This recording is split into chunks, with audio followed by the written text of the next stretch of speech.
Olá, aqui é Ana Coi para a leitura da Bíblia 365. Hoje é o dia 13 de maio, dia 133. A nossa leitura se divide em 4 partes: Antigo Testamento, Novo Testamento, Salmos e Provérbios. O objetivo é que possamos diariamente nos conectarmos com as Escrituras Sagradas.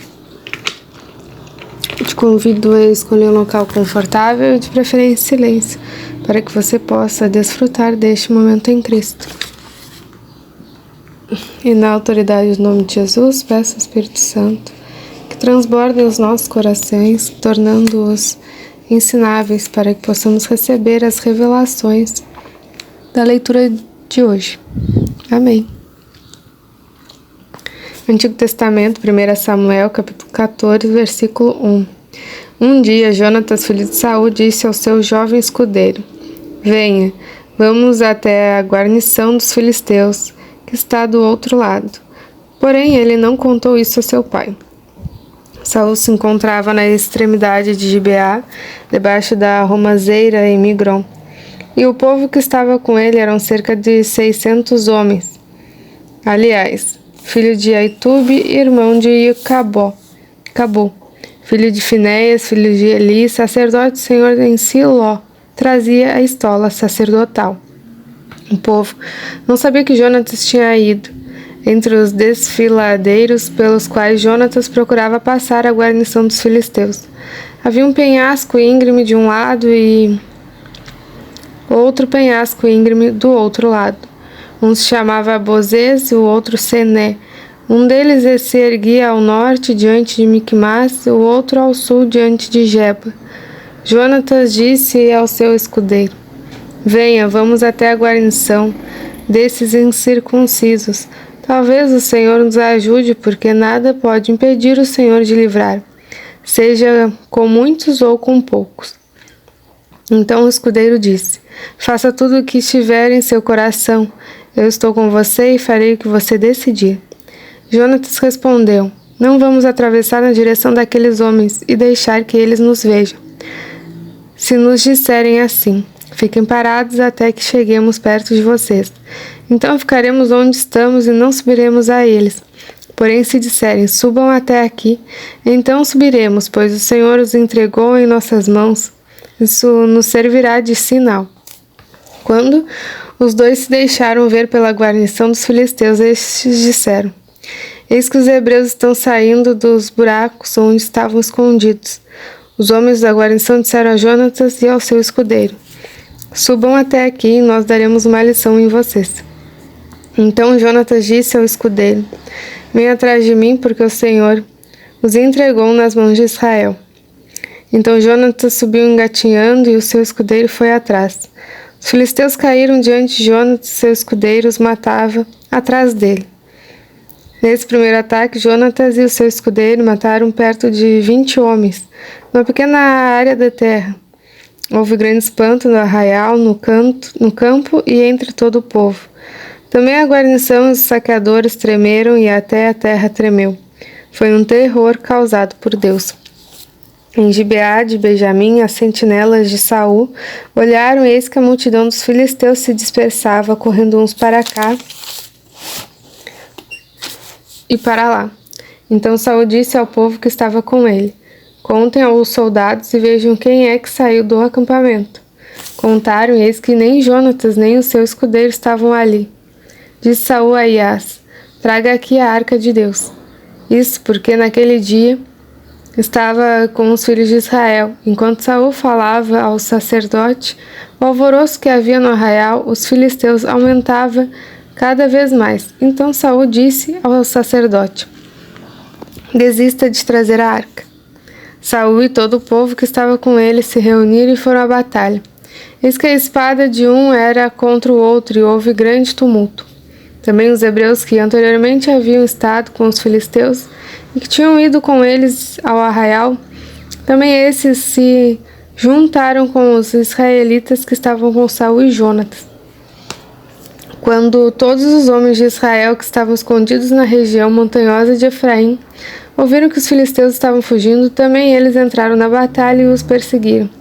Assim o Senhor livrou Israel naquele dia, e a batalha passou além de Bet-Avém. Naquele dia os homens de Israel estavam angustiados, porque Saul havia levado o povo a fazer um juramento, dizendo: Maldito o homem que comerá algo antes de anoitecer, antes que eu me vingar dos meus inimigos. Por isso todo o povo se absteve de comer naquele dia. Todo o povo chegou a um bosque, onde havia mel no chão. Quando o povo entrou no bosque, eis que o mel estava escorrendo. Mas ninguém provou do mel, porque o povo estava com medo do juramento. Jonatas, porém, não sabia que o pai havia levado o povo a fazer aquele juramento. Por isso, estendeu a ponta da vara que tinha na mão e a molhou no favo de mel. Quando comeu, seus olhos voltaram a brilhar. Então alguém no meio do povo disse: Seu pai levou o povo a jurar solenemente, dizendo: Maldito o homem comer algo no dia de hoje. Por isso o povo está exausto. Então Jonatas disse: Meu pai trouxe desastre sobre a terra. Vejam como os meus olhos brilham por ter provado um pouco deste mel. Teria sido melhor se hoje o povo tivesse comido livremente do que encontrou entre os despojos dos seus inimigos. A derrota dos filisteus teria sido bem maior. Naquele dia derrotaram os filisteus, desde Micmas até Aijalon. O povo estava muito exausto. Então, lançando-se sobre os despojos, pegaram ovelhas, bois, bezerros e mataram no chão, e comeram a carne com sangue. Foram contar isso a Saul, dizendo: Eis que o povo está pecando contra o Senhor, porque comem a carne com sangue. Saul gritou: Traidores, rolem para aqui uma grande pedra. Saul disse: Mas espalhem-se entre o povo, digam que a eles que cada um me traga o seu boi, a sua ovelha, e os que matem aqui então comam, e que não pequem contra o Senhor comendo carne com sangue. Então todo o povo trouxe de noite cada um o seu boi e o matou ali. Saul edificou um altar ao Senhor, foi o primeiro altar que ele edificou. Então Saul disse: Vamos descer essa noite no encalço dos filisteus. Vamos saqueá-los até o raiar do dia e não deixemos que fique nem sequer um deles. Eles responderam: Faça como achar melhor. Mas o sacerdote disse: Vamos primeiro nos aproximar de Deus.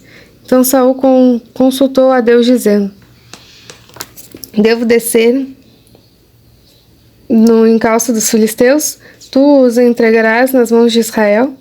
Porém, naquele dia Deus não lhe respondeu. Então Saul disse: Venha cá todos os chefes do povo, informem-se e descubram qual é o pecado que foi cometido hoje.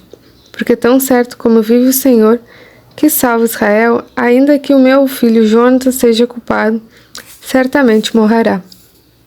Porém ninguém de todo o povo lhe respondeu. Então Saul disse a todo Israel: Fiquem vocês de um lado, e eu e o meu filho Jonatas ficaremos do outro. E o povo disse a Saul: Faça como achar melhor. Então Saul falou ao Senhor, Deus de Israel: Mostra a verdade. Então Jonatas e Saul foram indicados por sorteio e o povo saiu livre. Então Saul disse: Lancem a sorte entre mim e Jonatas, meu filho. E Jonatas foi indicado. Então Saul disse a Jonatas: Diga-me o que você fez. E Jonatas respondeu: Eu apenas provei um pouco de mel com a ponta da vara que tinha na mão. Eis-me aqui, estou pronto para morrer. Então Saul disse: Que Deus me castigue se você não for morto, Jonatas. Porém o povo disse a Saul: Como é que Jonas pode ser morto, ele que efetuou tamanha salvação em Israel? Nada disso. Tão certo como vive o Senhor, nenhum de seus cabelos cairá no chão, pois foi com a ajuda de Deus que ele fez isso hoje.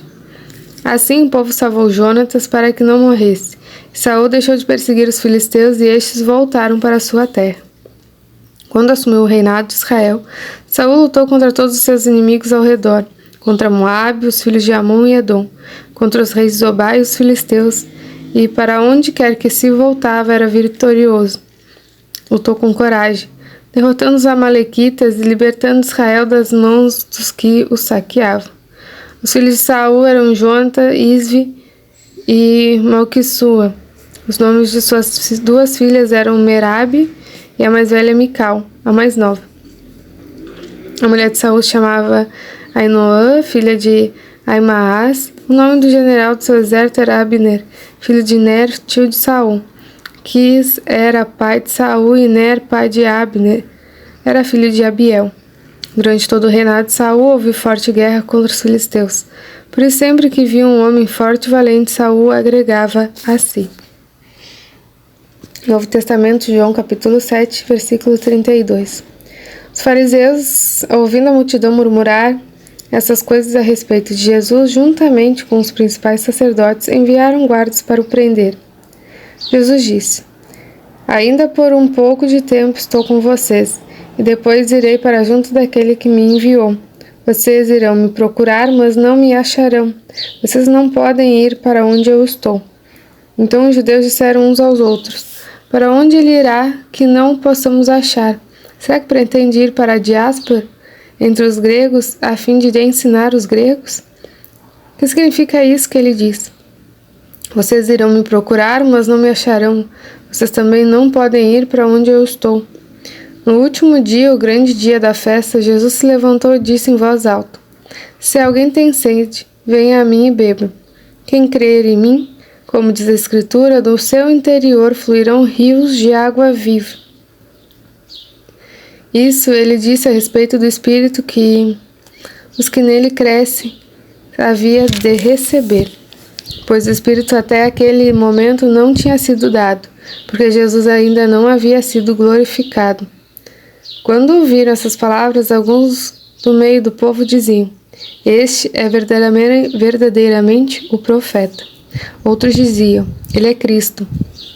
Ele é o Cristo. Outros, porém, perguntavam: Por acaso o Cristo virá da Galileia? Não diz a Escritura que o Cristo vem da descendência de Davi, da aldeia de Belém, de onde era Davi? Assim houve divisão entre o povo por causa dele. Alguns queriam prendê-lo, mas ninguém lhe pôs as mãos. Os guardas voltaram à presença dos principais sacerdotes e fariseus, e esses lhes perguntavam: Por que vocês não o trouxeram? Eles responderam: Jamais alguém falou como este homem. Os fariseus disseram aos guardas: Será que também vocês foram enganados?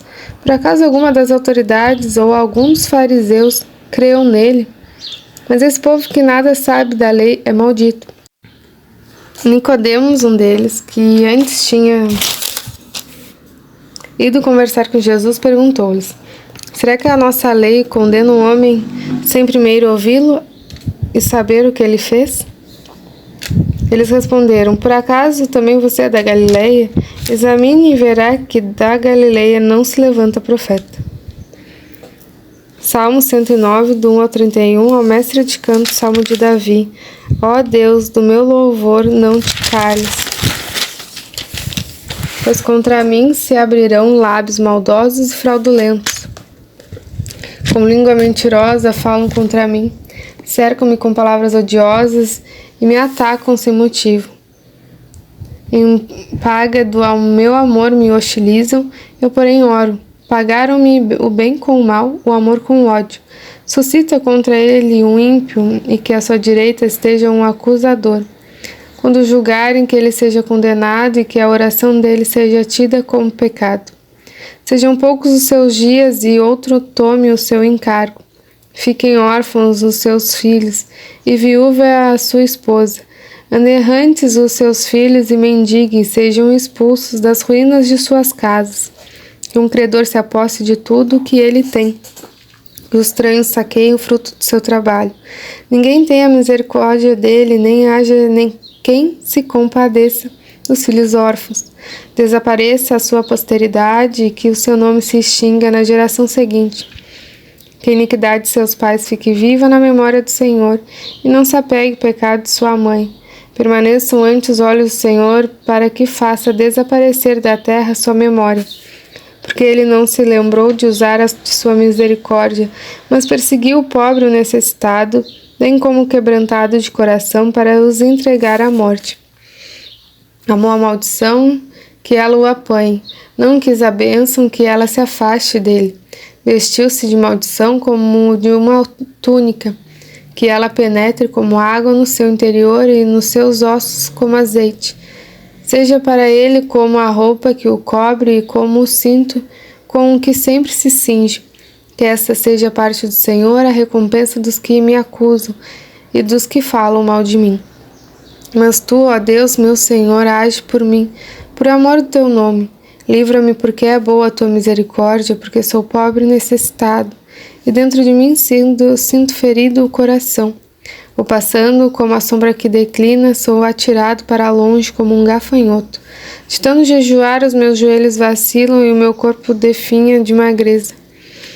Tornei-me para eles objeto de zombaria, quando me vem balanço a cabeça. Socorre-me, Senhor, meus Deus, salva-me segundo a tua misericórdia, para que saibam que isso vem das suas mãos, que tu, Senhor, o fizeste. Amaldiçoem eles, mas tu abençoa. Sejam envergonhados os que se levantam contra mim. Alegre-se, porém, o teu servo, cubra-se de vexame os meus adversários. A sua própria vergonha se desenvolva como um manto. Muitas graças darei ao Senhor como os meus lábios. Eu o louvarei no meio da multidão, porque ele se põe à direita do pobre para o livrar daqueles que o condenam. Provérbios, capítulo 15, versículos 5, 6 e 7. Insensato despreza a instrução de seu pai, mas o que aceita a repreensão consegue prudência. Na casa do justo há grande tesouro, mas no lucro dos ímpios há infelicidade. As palavras dos sábios difundem conhecimento, mas o coração dos insensatos não procede assim. Terminamos mais uma leitura diária. Muito grata por compartilhar esse momento em Cristo. Lembre-se de se inscrever no canal e ativar o sininho para receber as notificações diárias. Tenha um extraordinário dia. Deus abençoe você e a sua família. E até amanhã.